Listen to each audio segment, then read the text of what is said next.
don't think you're sleeping. You come back in an hour. Need sleepy.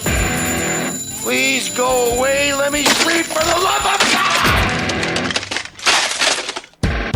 It's now time for the Billy C. Morning Show, part of the Billy C. Boxing Network. Interact with the show at BillyCBoxing.com. And we're coming to you live from the Billy C. Studios in Lake George, New York. I'm Bill Calogero, and it's time for the Billy C. Morning Show. Good morning, everybody. Hope everybody's doing okay. Give a special shout out to our viewers on Fight TV. And don't forget, you could always watch Fight TV with your handheld easily. FITE.TV.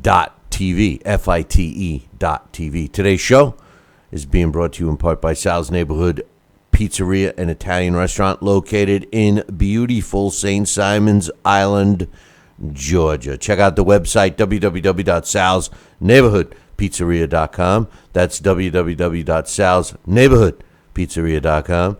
And check out the delicioso lineup of food that my man Sal has. You could also give him a call, 912-268-2328, 912-268-2328. And don't forget, for all you snowbirds, as you're heading south for the winter, because you know that's what you do, don't forget, it's literally a 15-minute out-your-way drive to Sal's off of I-95. That includes stopping for a couple of lights. Trust me, it'll be hey, Porky.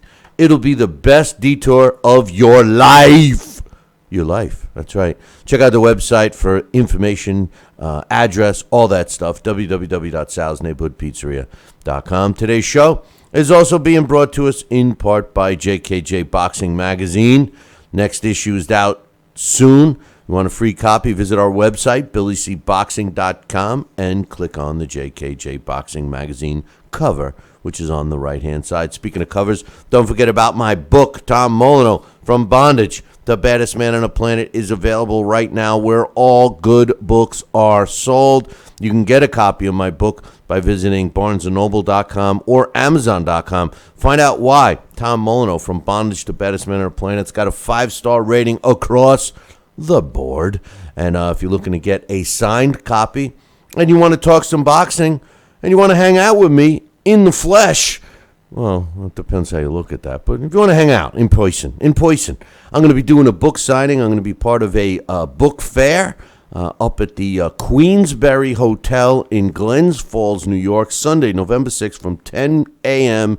to 2 p.m. If you're going to be in the area, make sure you stop by, whether you want a book or not, and we'll chat some boxing.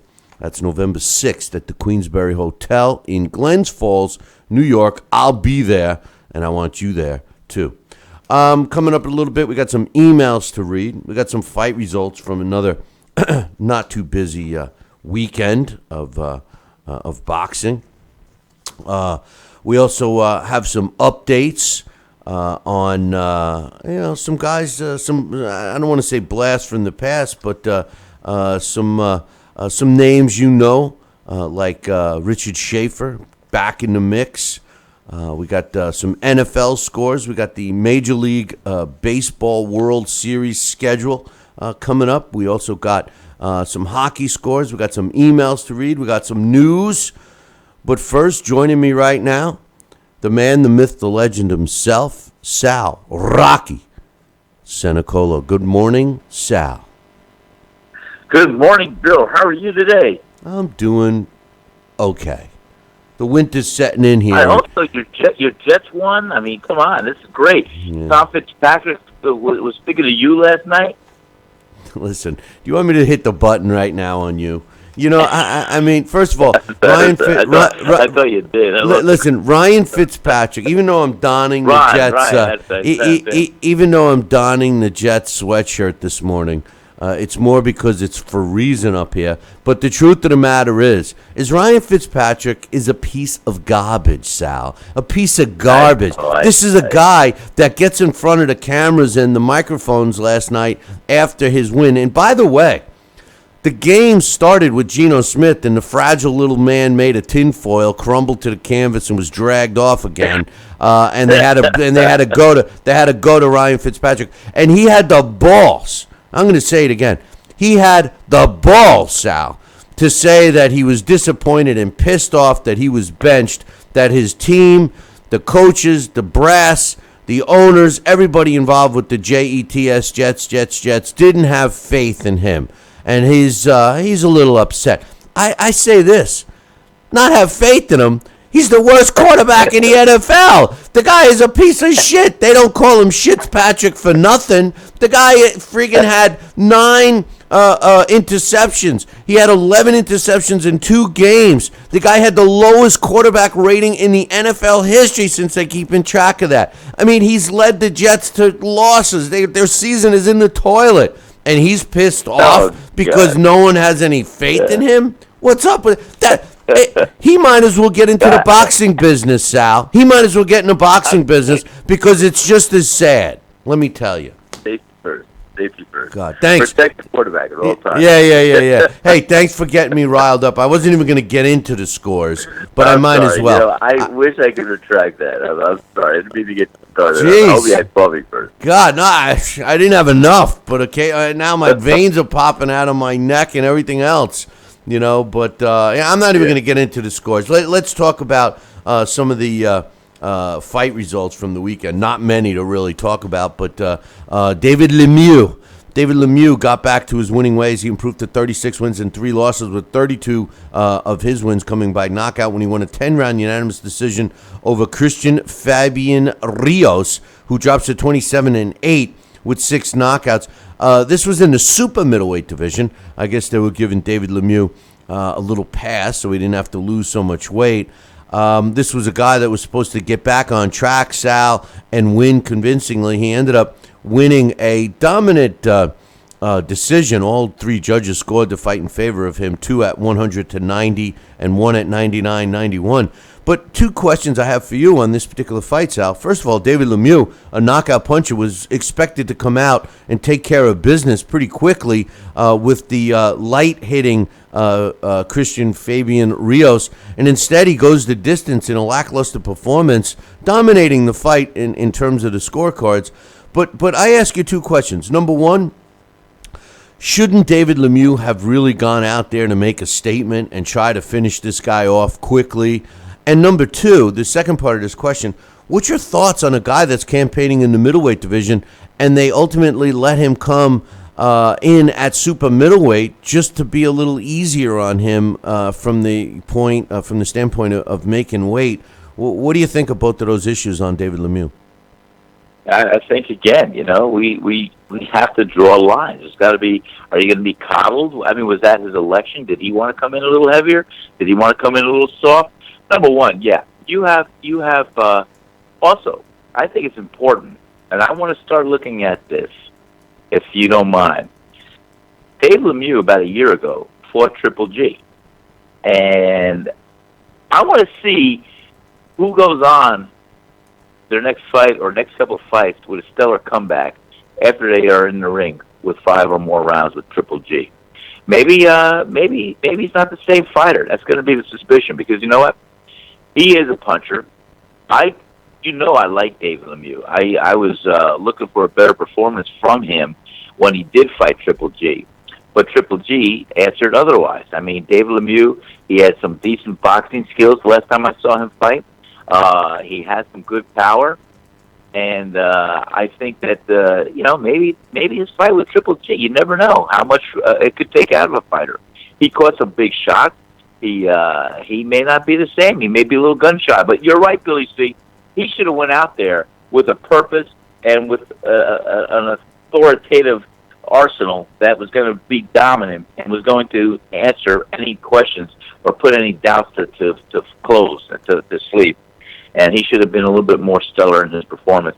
As far as the weight thing, we got to see if that came from his camp or just the manager or promoter, whatever they want to do. But yeah, you got to get lean and mean.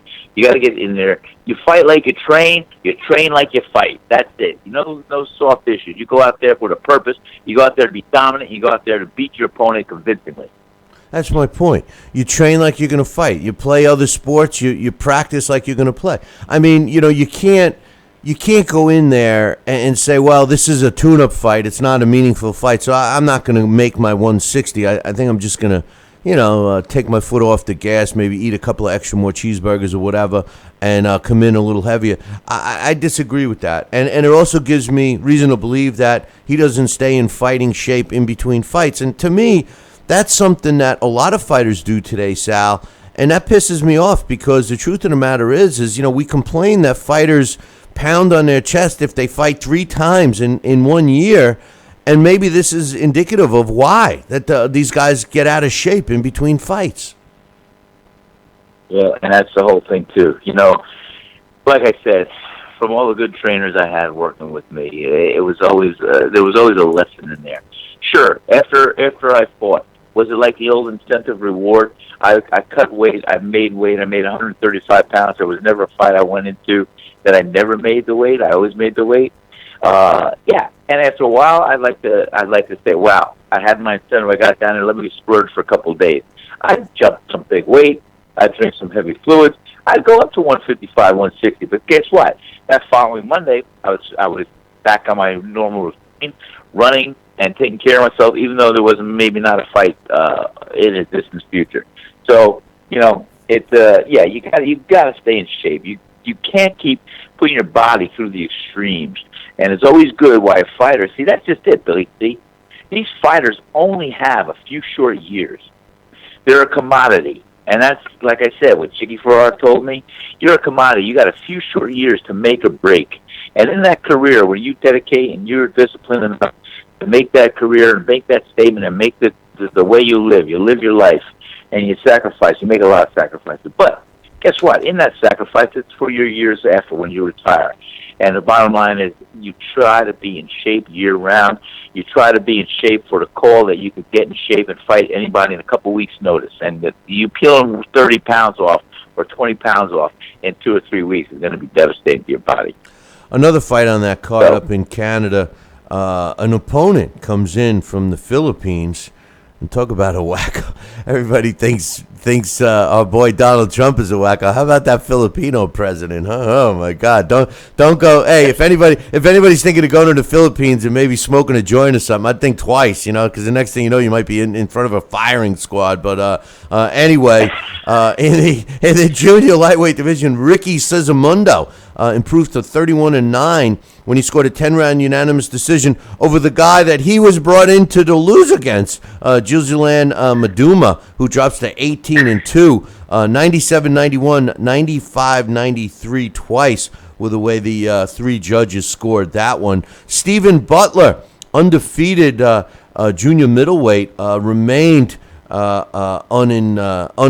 undefeated when he improved to 18 wins, no losses, and a draw, and getting his 15th knockout when he took care of Jenks Trotter in the very first round. Trotter drops to 10-4.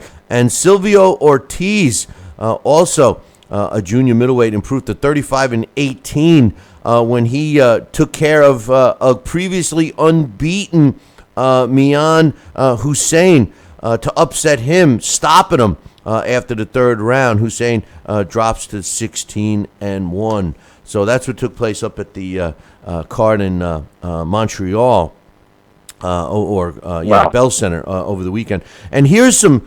Actually, I was a little disappointed to see this in the Irish Olympic bronze medal winner Anthony Ogogo. Was off to a great start with his young career until this past weekend when he got stopped in the 8th round by once beaten Craig Cunningham to drop to 11 wins and 1 loss. Craig Cunningham improves to 17-1 and picked up a trinket during that fight. This was the first loss of Ogogo's career. His corner threw in the towel at the 8th round, so hopefully he can get back up on his horse and continue his career. Anthony Ogogo, a fighter out of the UK that that I was having fun watching, Sal. But hey, you know what? It's like buying a new car. Once you get that first little ding or scratch in it, you can enjoy it. So maybe Anthony Ogogo got his first loss out of his way, and he can continue on with his career. Also on that card, Sam Eggington improved to 19-3 when he scored an 8th-round knockout over Frankie Gavin, who drops to 23-3. That one was a bit of a shocker as well. So a couple of fights from the weekend, Sal, that I wanted to mention. So other than that, it was kind of a slow weekend for the sport of boxing. But I've got some good news. A fighter that here's some good news. Well, good. A fighter that you and I both like, Mikey Garcia, It was announced over the weekend that he is going to be taking on the WBC lightweight world champion Dejan Zalakainen, who's undefeated, 22-0 with 15 knockouts. Mikey Garcia, he too is undefeated, 35-0. That's going to be taking place in Vegas on January 28th. So we will check out that one. And by the way, the main event of that card, Leo Santa Cruz in a rematch with Carl Frampton, one of the best fights of 2016. So we're going to kick off 2017 with a doubleheader on Showtime that's going to be smoking. This is a fight I'm looking forward to be honest with you. Me too. That's going to be a great way to start the new year, as you said. I look forward to that one big time. Yeah, we got to do something the way this 2016 has unfolded. And thankfully, we do have some big events coming up later in the year. But let me get the scores out of the way, and I got some emails that we can read and comment on, Sal. In the NFL, the Giants in London. This game took place. It was early in the morning here. I actually like watching the games early in the morning. It gives me a feel of as if I was living on the other coast. But the Giants held on to beat the Rams 17-10. They quietly got back on the winning track. They're now 4-3. Other action, the Chiefs. I like that. Yeah, the Chiefs. I think they should start having more of their games over in Europe. Yeah. You know what I think? I think they should move over to Europe. I think they should move their team. Move their team over to London. But anyway, the Chiefs beat the Saints 27-21. Colts beat the Titans 34-26. The Eagles handed the Vikings the first loss of the season, 21-10. The Vikings were the last undefeated team, so the Dolphins, the 1972 Dolphins, who went undefeated, popped the champagne somewhere yesterday, like they always do. The Vikings now are 5-1. I still think they're the team to beat in the NFL, but nonetheless, the Bengals beat the Browns 31-17. And I got some encouraging news for all you Cleveland Browns fans. I know they haven't won a game yet this year. They're the only winless team in the NFL. They're 0-7. But fear not, ladies and gentlemen, and boys and girls of all ages. The Cleveland Browns can get their win next week because they play, or this Sunday coming up, because they play the hapless Jets, Jets. So, hey, all you Cleveland Browns fans, hold on to hope because you get to play the Jets next, and maybe that win that's been elusive for you this year will be given to you in your lap, gift wrapped by Ryan Fitzpatrick of the New York Jets. So we'll wait and see next week. The Lions outlast the Redskins 20-17. The Raiders quietly 5-2 now. They beat up on the Jaguars 33-16. The Dolphins, are they coming back, Sal? Because they beat the Bills, who I thought were the second best team in the AFC, 28-25 on Sunday. Like I mentioned, the Jets, Geno Smith started the game pretty well, throwing a nice tight spiral the way you're supposed to with some zip on it, getting the ball to his receivers, and then he got tackled and crumbled to the canvas like a piece of tinfoil, and Ryan Fitzpatrick had to come in, and the Jets held on to beat the injury-laden Ravens 24-16 for their second win of the season. Jets Nation is all excited. I say, calm your asses down. The Jets are going nowheres. The Bucs topped the 49ers 34-17. The Chargers and the Falcons in the shootout, Sal, 33-30. The Chargers won that game. You know, it's a shame. The San Diego Chargers have been playing good football until the ends of the games. Then they fall apart and do some really stupid stuff. Maybe they can finally turn the corner on their season with this win over the Falcons, who are doing pretty well. The Patriots, well, Patriots just keep on winning. They beat the Steelers 27-16 to improve to 6-1. And in a game to close out the NFL night, so to speak, the Seahawks and the Cardinals fought and battled each other in a crazy game. Crazy game.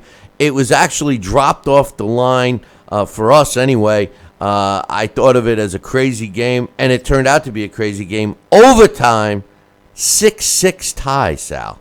6-6. The NFL, all they want to do, is entice scoring, and they end up with a 6-6 tie from two offensive-minded teams with the Seahawks and the Cardinals. So 6-6. Tonight, the Texans travel to Denver.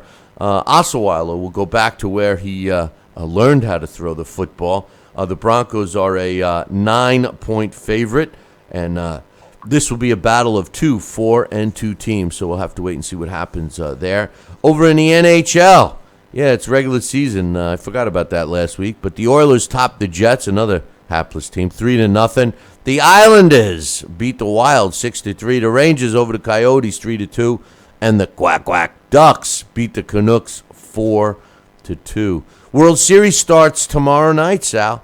Who predicted the Cubs against Cleveland? Who did it? Go ahead. Tell me who. Oh, I don't know. Yeah, I'm gonna root for Cleveland. I predicted the Cubs in Cleveland before when the playoffs started. You predicted. Yes, come on, man. Come on. Cubs Cleveland before they even went to the playoffs. Well, no. As soon as the playoffs came, last year the bracket when we did the beginning of the major league, I said the Cubs were the best team in baseball. And I liked the Cleveland, but when the playoffs were announced, when everybody got in, even when the Mets were still in, I predicted Cubs and Cleveland. I thought they were the two best teams, and rightfully so. The two best teams are playing in the World Series. It starts tomorrow night in Cleveland. I'm leaning towards the Cubs in this. I like both teams. I wouldn't. All I ask for is a really good World Series, and that'll be enough for me. But anyway, that's what happened in the world of sports yesterday. We'll start covering the NBA now that the season is on full swing. But we got some emails. First one's from Jesse. He says, "Hey Billy C, what's going on with Ruiz versus Parker? Now it's headed to the USA instead of New Zealand. Is Lewis nearly? As far as I know, it's still in New Zealand. I saw a report this morning from Bob Arum trying to convince us that Andy Ruiz actually has a shot at winning, which he does. I mean, Joseph Parker is a young fighter, not too much experience, but I'm not sure about it moving to the U.S. He says, is Lewis Neary ready for top guys like Yamanaka, McDonald, Teat, Haskins, or Tapales? Neary looked good, but is he the real deal? I think that he is someone to keep an eye on, to be honest with you. But you know what, though, Sal? With these fighters of today, maybe stepping them up right away isn't such a bad idea. What do you think? Well, you know what? One thing is, you know where you're going to stand or where you're going to fall. Either way, it really is a difficult path to become a contender and to become a world champion, especially today because it's so convoluted with the rankings, with this, with that, and maybe trying to move forward and making or breaking early will help define a career and define a pathway sooner than later, which would probably be better. I don't know. Why not? We tried everything else, Bill. Yeah, this is true, my man. We got couple of points from our buddy up in Canada, Brett. First, he says, hey, Billy C. and Sal. He says, did you hear about the reality show, Fight in a Big City? It's being done by World of Boxing, who promotes Povetkin, Ledebev, and others. The finalists of the show on the undercard of the Ledebev-Gassiev Cruiserweight World title fight in December. The winner signs a promotional deal with World Boxing, among some other perks like an apartment in Moscow. Might be better than what the Contender was. I don't know. It sounds a lot like the Contender. All I say is if it can help bring attention to the to the sport, I'm all for it. I don't have anything against it, and it just goes to show you, Sal, that the popularity of the sport of boxing is pretty high everywhere but here in the States. Well, again, there's always been the fight or the case against the United States that we have too many different sports and too many different diversified fan base that has the interest. Where boxing is still a number one sport in a lot of these countries, but I don't know. I think a lot of it has to go back to where you and I discussed off air at one time. When I was saying, when we were growing up, or in the 70s and 80s. There were a lot of domestic or other champions that we would follow because it was just highlighted. It was just showcased differently. There wasn't the multi-alphabetized, designated world sanctioning bodies, other than maybe the WBA, the WBC, and then, the IBF. The IBF stewed there for a while and got the credibility and became solid, and so you could still work with 3 different sanctioning bodies. But then they threw in a 4th, the WBO. I think that's the whole itinerary of the case that happened there. And then, then we had to assimilate the WBO, and then this one and that one. I think it just got so diluted by the time the 90s came around and it changed in 2000 that, wow, how do we keep track? How do we keep place? And, we definitely need this. Hey, I got a question. What was the residual or benefit? Did we ever see anybody that was that rode that the Contender advertising and showcasing into real stardom, become a superstar fighter? Superstar, no, but we did see a couple of them. Sergio Mora won the Contender, and he went on to become a champion. K9 Bundridge is another one that Cornelius Bundridge. He became a champion. You had another guy that was good, but he ended up falling prey to suicide. Ishii. You fall prey to suicide. You're definitely down for the count. Yeah, this is true. I mean, nobody's come back from that yet. But you know what? Just to comment on what you were saying, it's the division of the sport that. You talk about all these sanctioning bodies, which is true. I mean, those are the top 4, and you could sprinkle in the IBO. Those are really the top 5 that, we look at.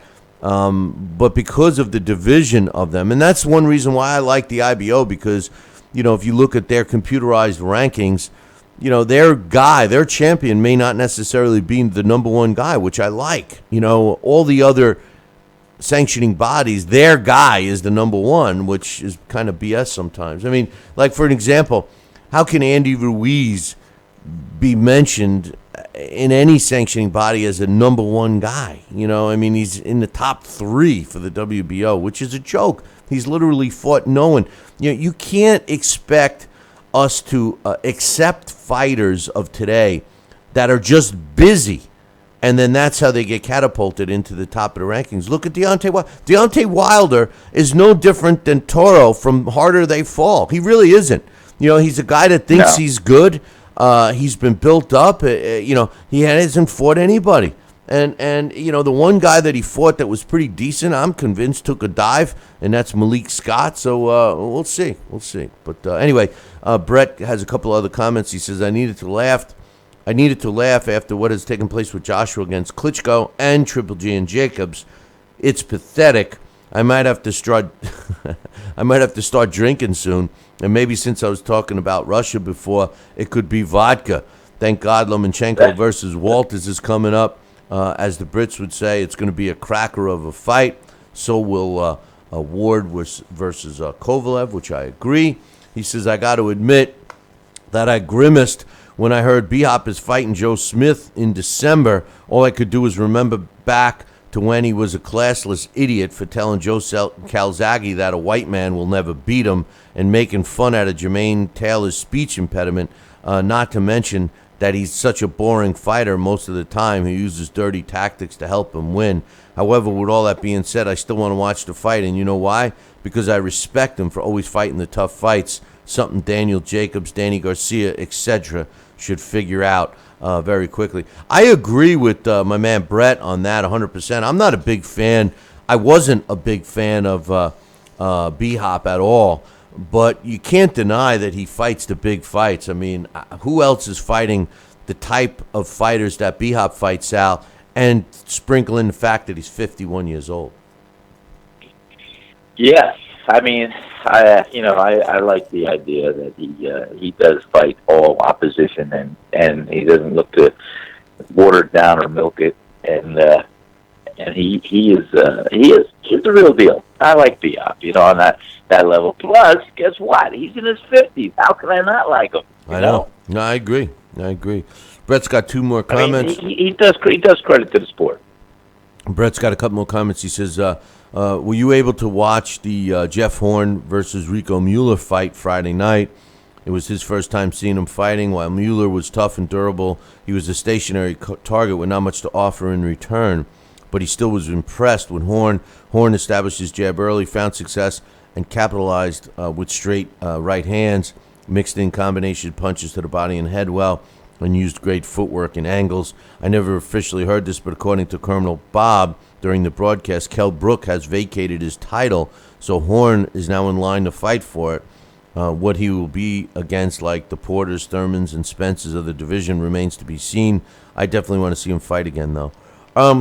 As far as Jeff Horn, he was moved along pretty quickly, and anybody looks good against this is just my opinion, and I'm not discrediting Jeff Horn, but everyone looks good against a stationary target, Sal. It's like lining up against, when was the last time you saw a heavy bag Hey, guess what? I never saw a heavy bag hit back. I was going to say, I never saw a heavy bag knock the shit out of somebody before, so, most fighters can do that.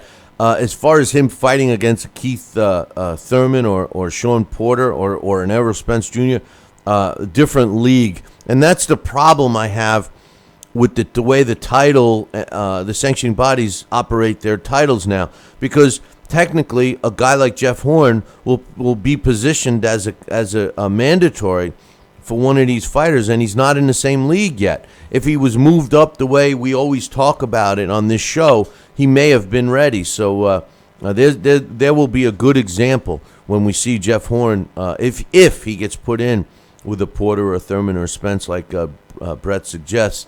We'll see what the real Jeff Horn is like. He says, finally, were you able to watch the David Lemieux Christian Rios fight on Saturday? I must say I watched the fight with mixed emotions as much as I support Lemieux because he's Canadian and love his seek and destroy attitude with his power. I think if he ever fought Canelo, Triple G again, or some other top names at 160 like Jacobs or Saunders, I'm not sure how he would do against them. Against an average fighter in Rios at best, he couldn't cut the ring off, got hit with straight right hands too much, and couldn't finish Rios off. However, with his power, he can change any fight in any second. What are your guys' opinions on Lemieux?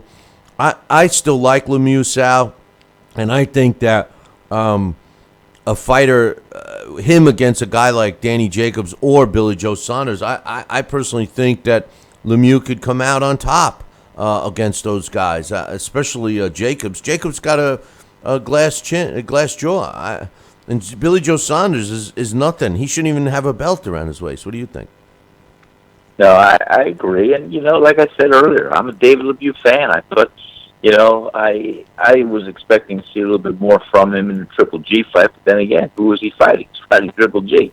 I thought he was able to win a round or two, but he did take a lot of punishment that fight. And I hope it wasn't devastating to his career. We'll see how his path continues to mature.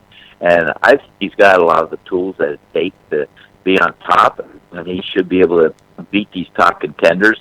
I don't think he'll fare too well if he had a rematch with Triple G. I think Triple G would find the right home. Do I see him fighting Canelo Alvarez? I could see that being a good fight. I could see that being a real good fight and an attractive fight. I could see Lemieux trying to stay on the outside and move laterally and trying to outbox Canelo, but always having a striking distance to land those big right hands and those hard punches. And you know what? I could see Canelo trying to cut the ring off and doing a good fight and moving in on him. That would be a good fight. I would like to see that fight.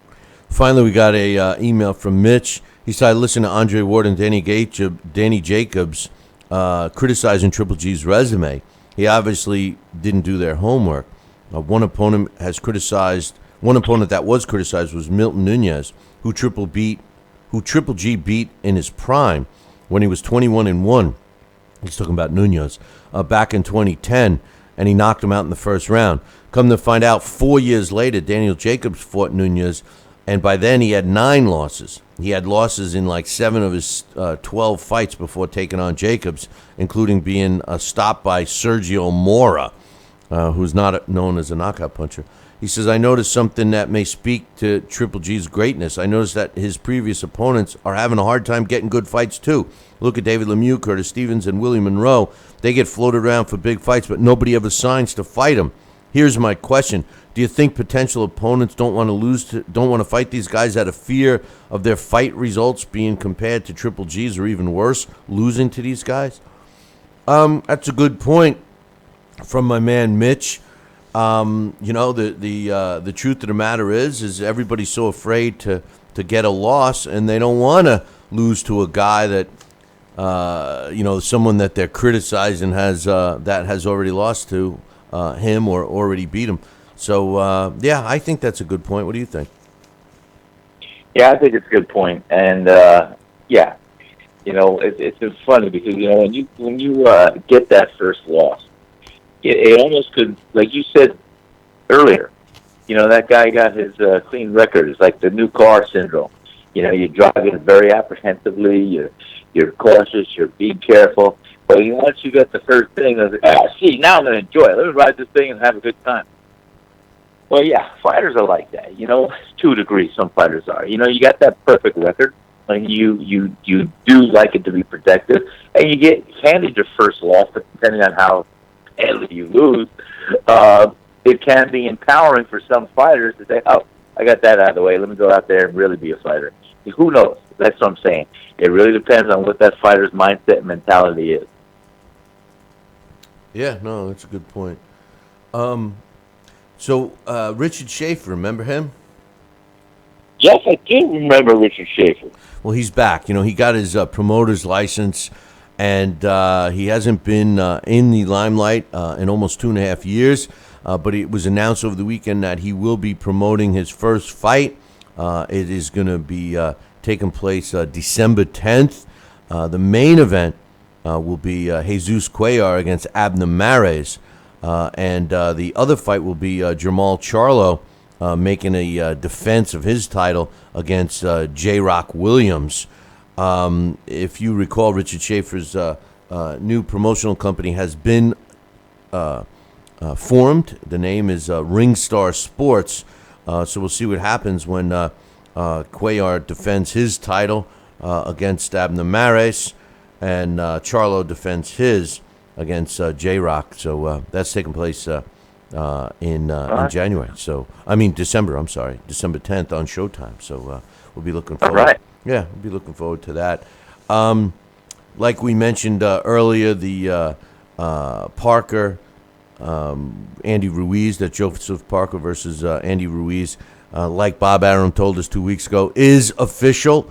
They will be fighting for the vacated WBO title that Tyson Fury got rid of because of his problems. I'm pissed off at the WBO for not putting this title up on the line for Klitschko and Anthony Joshua to fight for. They bailed out on it a lot quicker than the WBA did. But it bothers me because, no disrespect to Joseph Parker, who I like, I don't think he's ready really for a world title shot. I don't think he's proven that he's fought enough fighters. And worse than that, Andy Ruiz is a complete joke of a contender, in my opinion. Has not fought any top 10 guy in any division or sanctioning body. I mean, it's a joke how a guy can just stay busy to a degree, because he did have a layoff there for a while when he was losing a couple of 100 pounds. But the truth of the matter is, this, to me, this sets the WBO back. And speaking of setting back, how about the WBA? It looks like the deal is almost in place for Vladimir Klitschko to fight Lucas Brown for their title, or at least one version of their title, which pisses me off even more because this shows, all the accolades we were giving Vladimir Klitschko last week for stepping up and fighting Anthony Joshua. Now it looks like he's taking the easy way out. What's up with that, Sal? Wait, could we say it? Could this be classified as a tune-up fight? Well, it's a tune-up fight. It's a tune-up fight for a title. Listen, let's make no mistake. Lucas Brown has. I mean, to go in against Joshua, we gave him accolades. We said, hey, guess what? This guy is going to go back in the ring right away. Not right away, but without tune-up, to go in there and fight a great young hot champion that's going to be constantly proving himself and bringing the best to the table as he can, and as he can do so. So, yeah, when he did this little sidestep here, again, he says, well, do we put our foot in our mouth now, or we just wait? Well, the truth of the matter is that, Brown is a knockout puncher, but he's stationary, he's slow. This, to me, could be a real boring fight. I'm really disappointed that Klitschko isn't taking on Anthony Joshua. When all is said and done, I know Vladimir Klitschko will be a Hall of Famer. He dominated the division for almost a decade, but to me it seems like an easier choice of opponent. You could argue and say, well, maybe he's setting up for something bigger down the road against Anthony Joshua. I think that what he's trying to do, if this fight does come off, I think what he's trying to do is position himself to get a bigger piece of the pie against Anthony Joshua, because as it was sitting, the negotiations were split 50-50. But anyway, joining us right now and get his thoughts on the Klitschko-Brown and Ruiz-Parker situation is Dax Khan. What's up, Dax? What's going on? How is everybody today? I'm not doing too bad. Good to hear, man. So what do you think on these two heavyweight fights? We spoke about this before, and it's not the division really is the sport itself. It's just in a lot of trouble. This weekend, I was going to talk. I sat down with somebody this weekend, and I was given actually a history lesson in the sport, something that I never actually thought about. When this guy, he was actually his father had attended two of his father attended both the Jack Dempsey and Gene Tunney fights,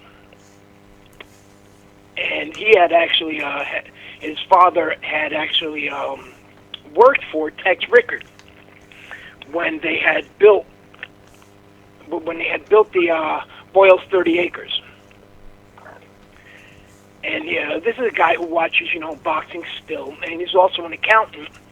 And some of the stuff that he was throwing out, and he said he doesn't understand what's happened with this sport. We speak about this, Bill, in your book. You do a lot of research about Tom Molyneux, and in the epilogue when I was writing that, and we spoke beforehand, how come in the sport people continuously make the same mistakes and they don't learn from the past errors? We see it happen from Tom Molyneux, how his rise to his fall, and we've seen it happen through Tyson, through Holyfield, and we may see it happen again with Mayweather, and we're starting to see that happen with already Al Heyman with that type of money. How come? My question is, especially in these situations, why doesn't anybody at all ever sit there and capitalize on these past mistakes, or as Oscar De La Hoya would say, this blueprint that was laid out for them? And how come the sport is so stagnant and it's sitting where it is right now? Boxing is at, for all the money that's being made, what people don't understand is the sport really has not progressed much, and it's not going anywhere. And these fights that you guys are speaking about, the heavyweight fights with, the Vladimir Klitschko Tyson Fury situation, and then now Klitschko and Lucas Brown, which people are criticizing, the Golovkin-Jacobs situation, Danny Garcia, supposedly a top 10 pound fighter, not fighting anyone of note, Miguel Cotto and Canelo Alvarez pretty much made a mockery of the middleweight division. Even Sergey Kovalev and Andre Ward, a fight that should have been signed sooner. But right now, there's really not a big, an expected amount of hype and excitement that you would think, would come across with such a fight. I don't understand.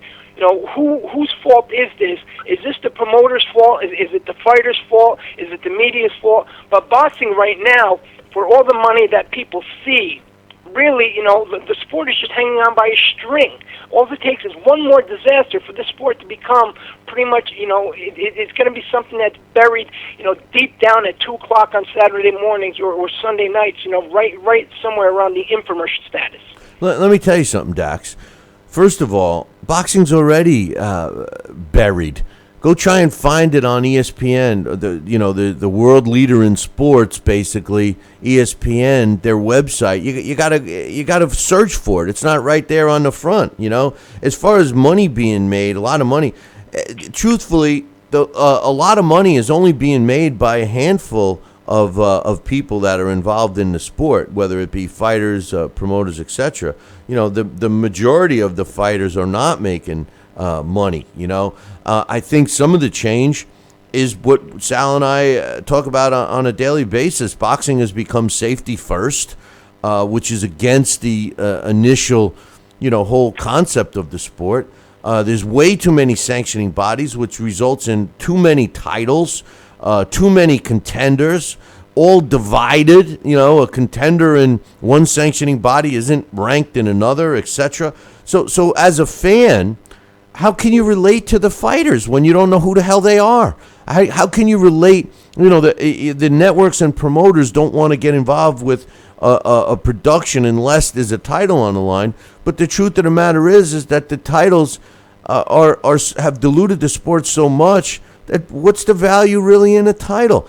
I would much rather see a fight like Triple G against Alvarez or Mayweather or any major fighter, Andre Ward, whether there was a title on the line or not. It would mean nothing to me. I just would like to see the matchups. The titles are secondary now. I don't know. I think the sport's in some serious trouble, and this person that you were talking to, who his father was at those two great fights, historical fights. I mean, the bottom line is he mustn't be following the sport now, because it's pretty easy to see that the problem is this, it's all BS. There's just too many. There was 8 divisions. There was 8 top 10 contenders among all. Now you have more than that in one division. And there's 17.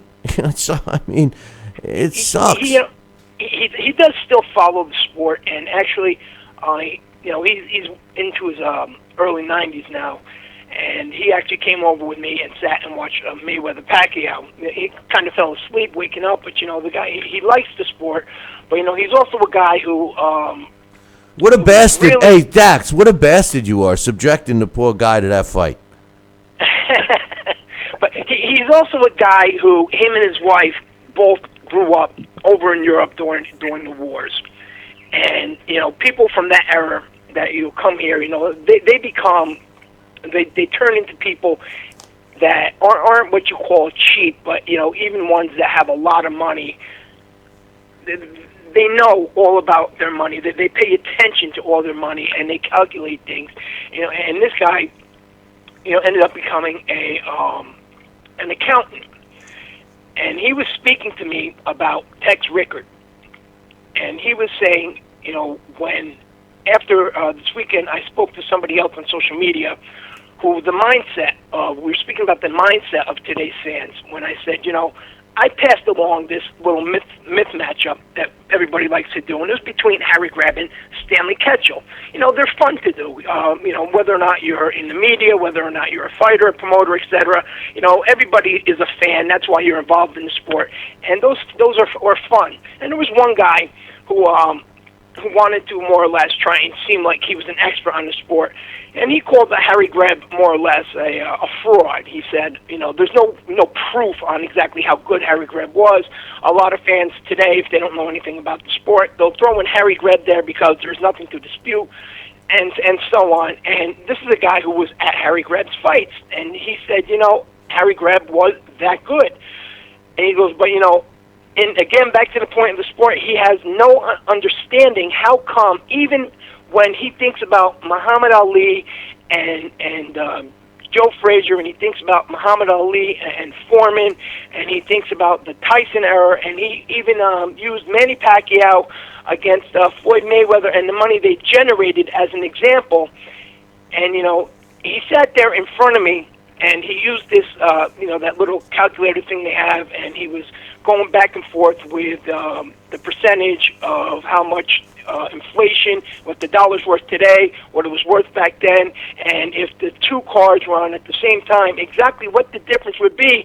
And if you look at the money that Tex Rickard and what he accomplished with 6 fighters, not 1,000 like the other promoters, he had 6 fighters. In 6 bouts, he had Jack Johnson, Jim Jeffries, he had Gene Tunney, Jack Dempsey, and he had the Furpo, and he had the Carpentier fights. And this one number that he threw at me for Jack Dempsey against Gene Tunney in the rematch was just astonishing.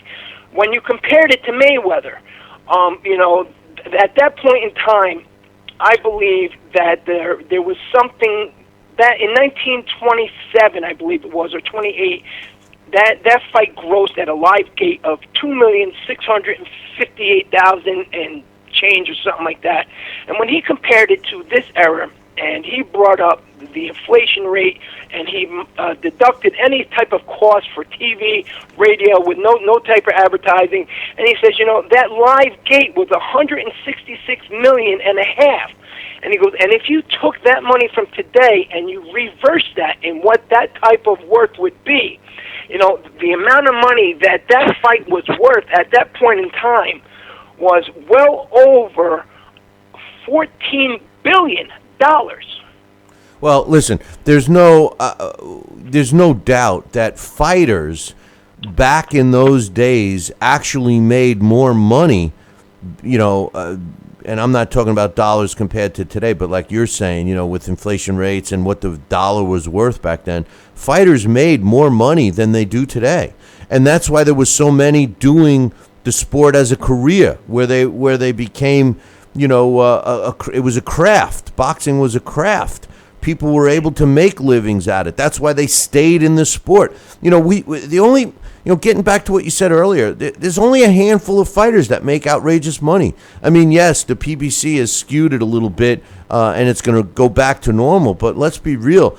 Only a few fighters that fight today that are active make outrageous purses, or maybe I should choose a choice of words, make what they were supposed to get paid. Majority of other fighters don't make nothing. They make garbage. That's why they're all working second and third jobs. So in relation, and you're right. But in every era, guys had, there's guys out there, even the ones that use boxing as a trade. We speak about that all the time. Even there was the guys out there that had the 15, 20, 30, even 40 losses, and the younger fans today can't understand how this happened. Well, they took fights on short notice, and they had full-time jobs, and boxing was a way to either supplement or to kind of raise their level of living for their family. Today, they didn't make as much money back then. The journeyman was always around.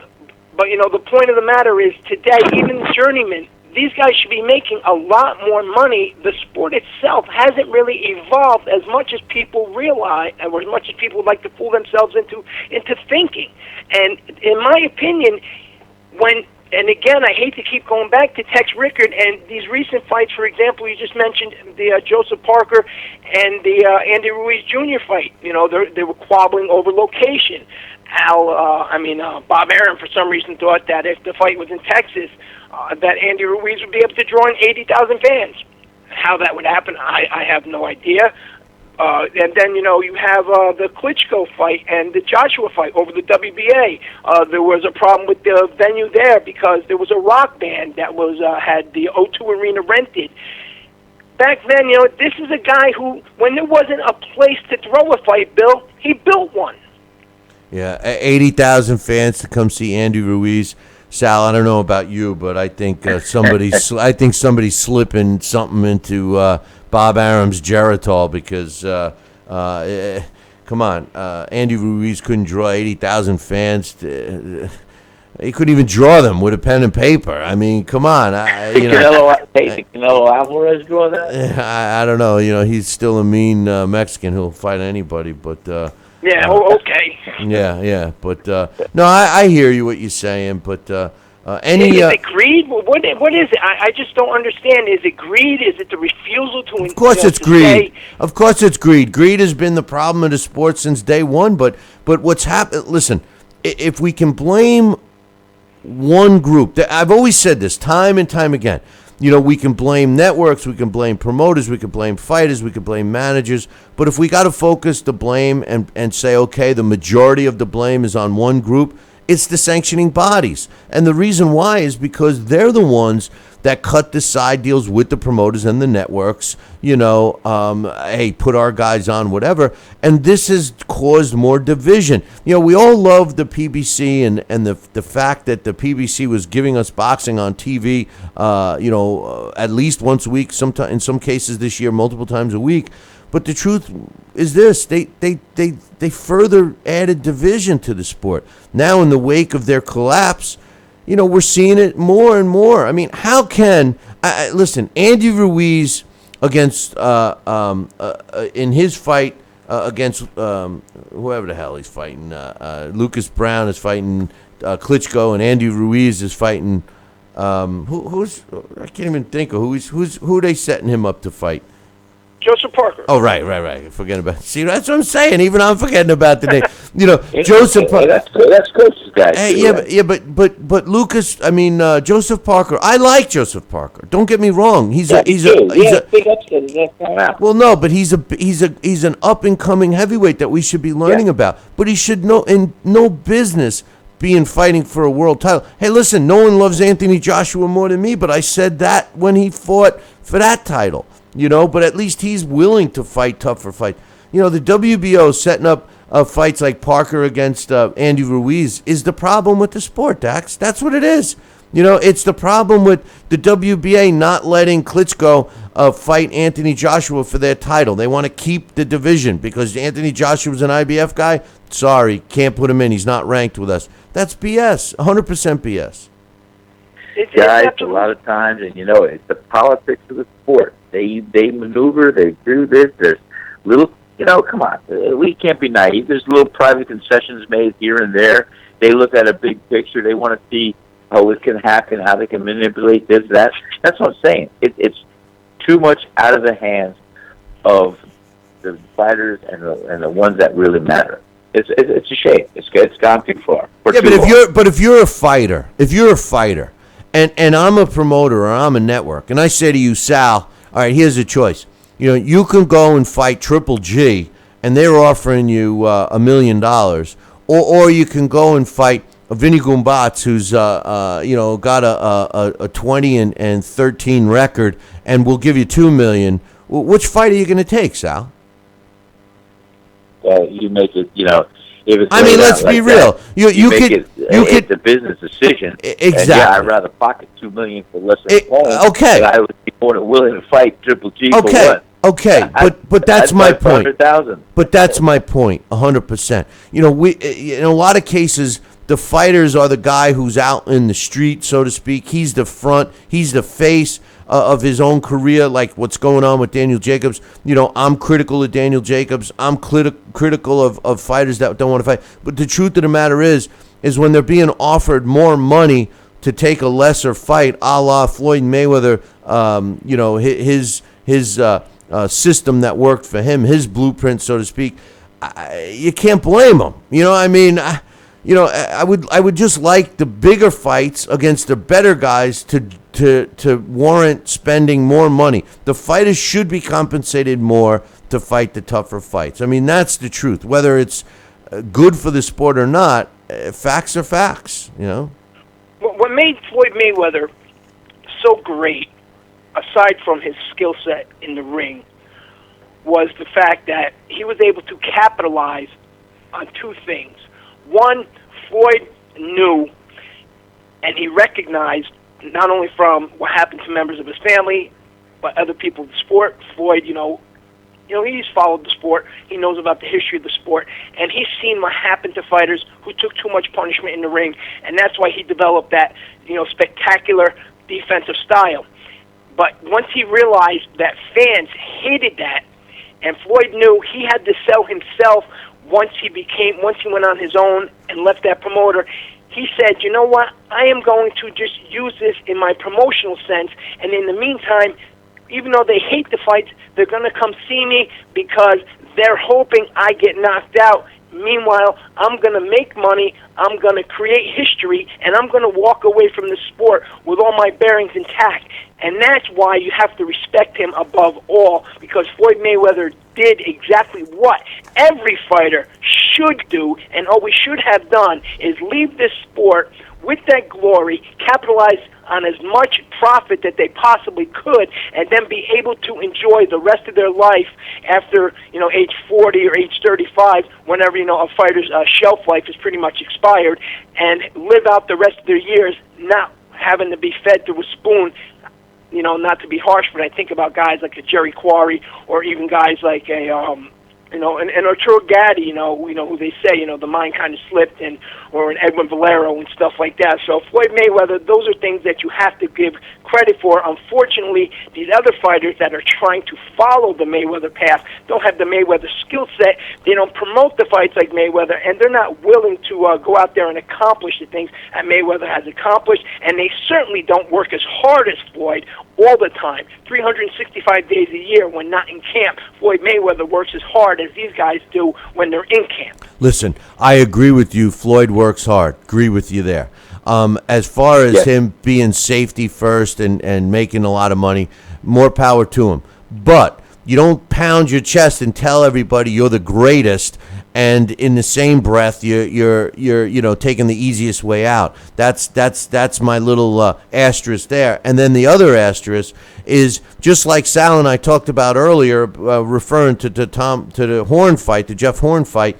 You know what? If Floyd Mayweather is cherry picking his fighters, and we're all saying how great of a skill set he's got, well, his skill set looked great against the hand-picked opponents that were going to make him look good. Just like Jeff Horn's fight this past weekend against the stationary heavy bag, if you will. You know what? Yes, Floyd left the sport intact. Floyd worked hard. Floyd paid his dues. Floyd did show an incredible amount of talent. No one can deny that. But at the end of the day, when you look at him from an all-time great perspective, he certainly has a lot of voids as far as I'm concerned, because you can't be pounding your chest and putting yourself in the same discussion as Sugar Ray Leonard, Sugar Ray Robinson, even Tommy Hearns, or some of these great Roberto Durans, Marvin Hagler. These are all fighters that challenged themselves, that fought outside the box. And the only difference is they didn't end their careers with an undefeated record, and they didn't end their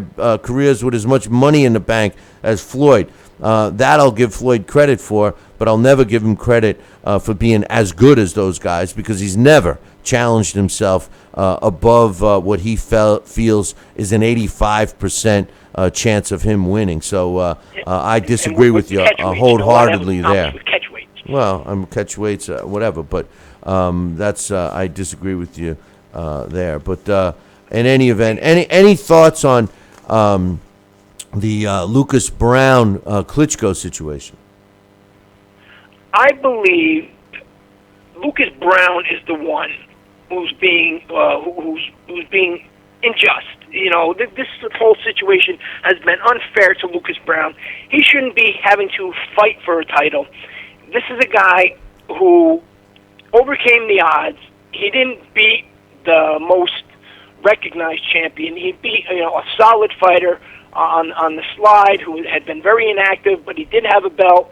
Lucas Brown went into hostile territory. He won the title by knockout. The controversy happened. He was cleared. Lucas Brown should have that title, and he should be given the opportunity to I like the fight against Klitschko. We spoke about that off air, but Lucas Brown should be the one who has the upper hand here instead of him being just brought in more or less and given this opportunity as, for the reason of, nobody else is available.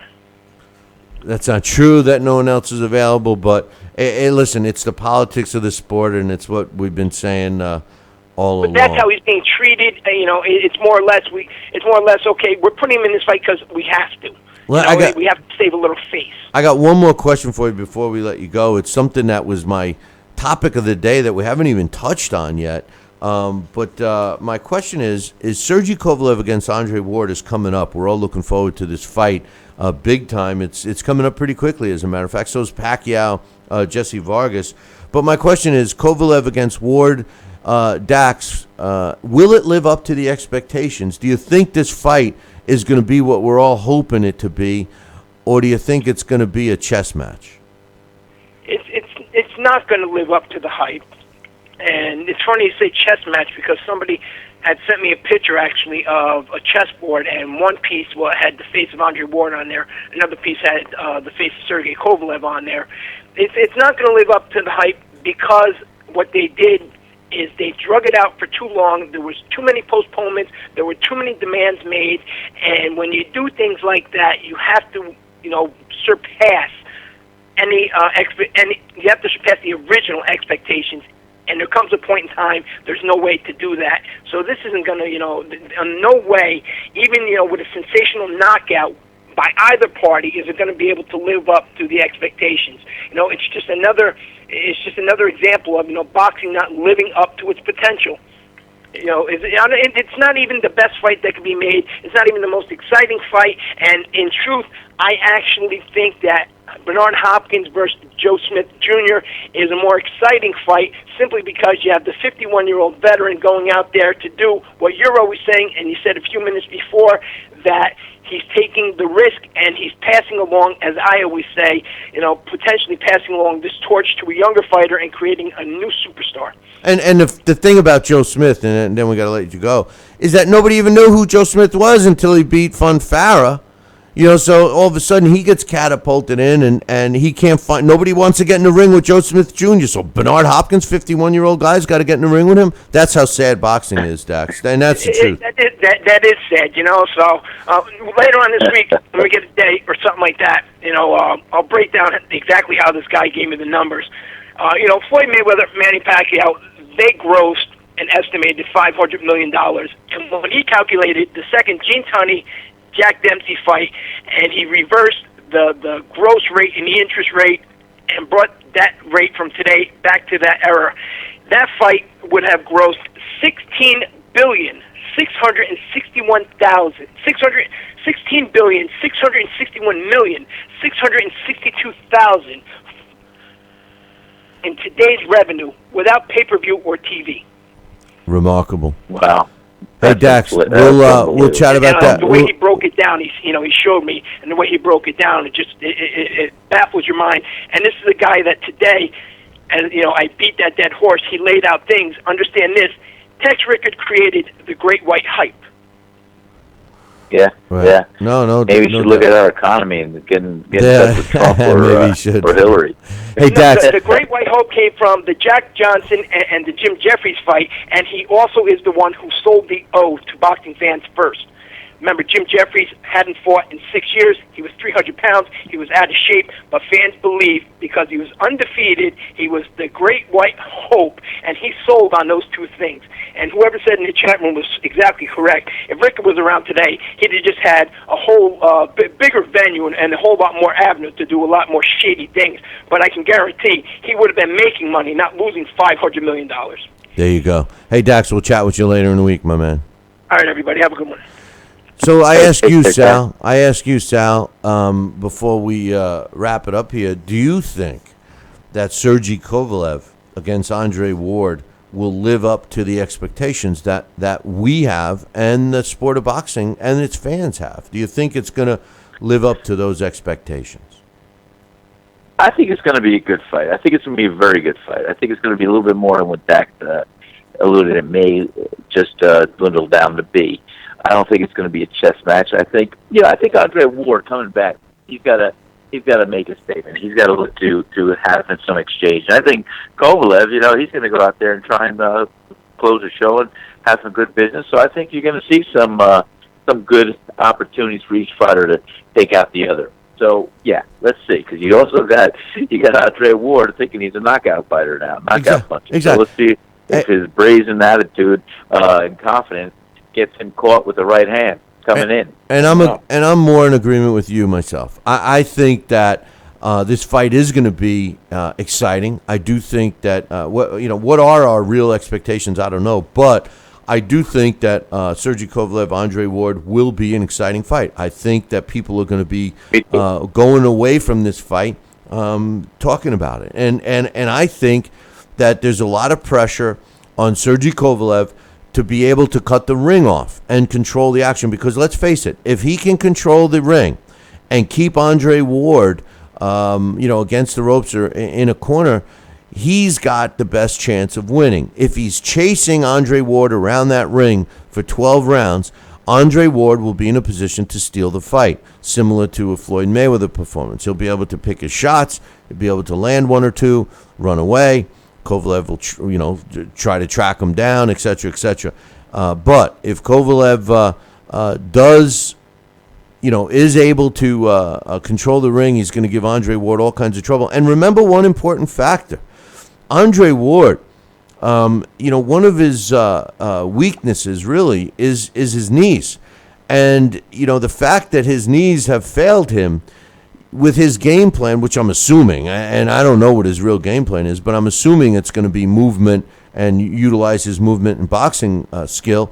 But if his knee starts to give him trouble during the fight, his mobility may slow down, which may fall right into Sergey Kovalev's game plan. So I do think it's going to be an exciting fight, and I do think it's going to live up to the hype. And like I said, I still strongly believe that HBO, made a smart decision, a conscious decision to sit back and let the PBC just take all that rope and wrap it around their neck, which they've done, because HBO clearly has filled up their schedule to close out 2016. I think people are going to be talking about the fights in 2016 and the big fights all being on the HBO network. That's what I think.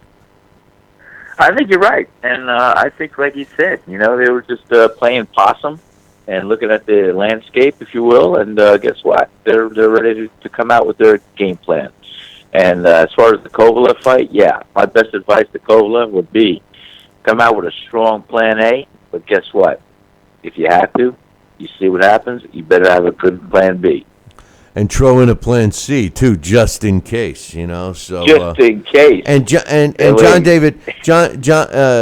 You know what you call it? You call it the triple P. There you go, the triple P for the triple plan. Just plan. John David, his trainer, John David Jackson is a good trainer, and I would be shocked if they're not prepared, but.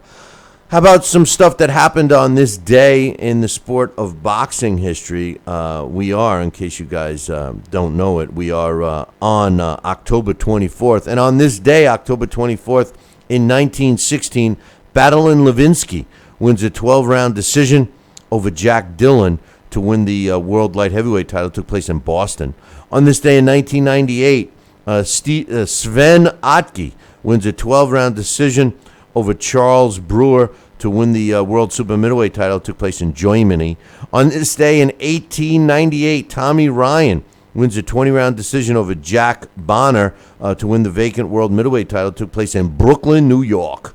On this day in 1979, Ayub Kaloui wins a 15-round decision over Masaki Kudo to win the WBA World Junior Middleweight title. It took place in Japan. On this day in 1992, Tony the Tiger Lopez knocks out Joey Gamache in the 11th round to win the WBA World Lightweight title. It took place in Portland, Maine. And on this day, October 24th, 1927, Tony Canzonori wins it 15-round decision over Johnny Dundee to win the world featherweight title, and it was a vacant featherweight title, and that took place in New York City on this day, October 24th in 1927. Sal, before we wrap it up, any final thoughts you want to throw out there? Well, yeah, Tony Canzoneri. I always say that's one of the, when I used to hear the stories, my family used to talk about the parlor talk. He was one of the relatives through marriage that we would talk about. Him and Tony Canzoneri, and also one of the others, good Italian champions too. So it was fun, but that was the first time I've heard that name mentioned in a long time. So this is the parlor day, so thank you very much for that. And I'm down in St. Augustine with my girlfriend Kayla Black today. And you know why? We are looking to make a break. There is a Donald Trump rally here. Donald Trump is here in St. Augustine today, so that's my final thought. There you go. Well, good deal. I hope you show up and see if you can get a smile out of the guy. I mean, he's always got that frown on his face. You know? He's going to be pointing that finger. There you go. I'll be pointing a finger at both him and Hillary soon. But anyway. Well, listen, for everybody out there watching or listening, make sure you tune in tomorrow morning, same bat time, same bat channel. Until then, ciao, baby.